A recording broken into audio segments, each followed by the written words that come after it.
Countries are falling, one shutting down after another. We're facing the worst public health crisis in a generation. The stark choices between public health and the economy. Many more families are going to lose loved ones before their time.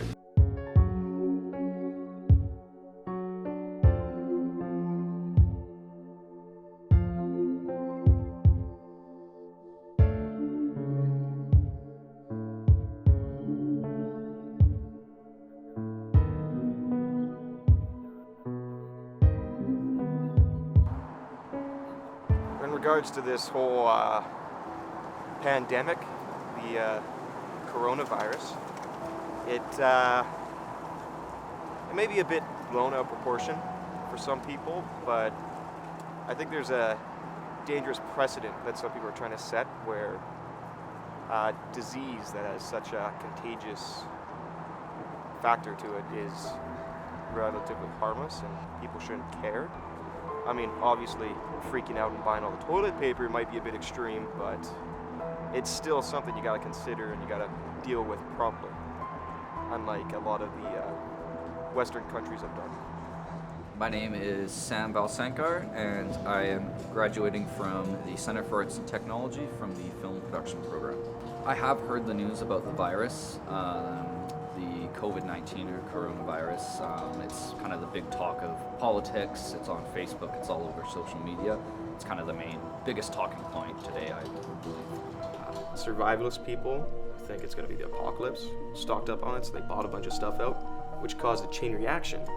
Because now people think, oh, if I don't buy this now, everyone else is going to buy it up.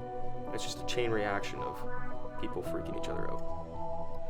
The kind of the xenophobia or the racism that comes with the disease is also just really stupid. There's a deep-seated insecurity about people that are different to begin with, and this is just an excuse to let that boil up. The fact that it's now starting to affect our school, it's kind of really shows that, okay, this is actually happening. It's not just other schools I'm reading about.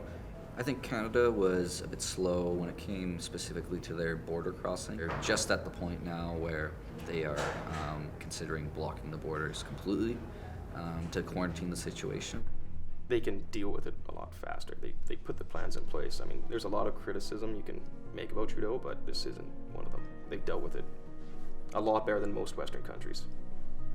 It's not something you want to take lightly, but it's also not something you want to panic about. My plan to move to Vancouver is going to be this coming November, which will be quite a bit of time after, so I'm hoping by then things are figured out, but nothing's for sure. It could get worse, it could get better, we're not quite sure, so just basically keep up to date with what's going on and just keep updated.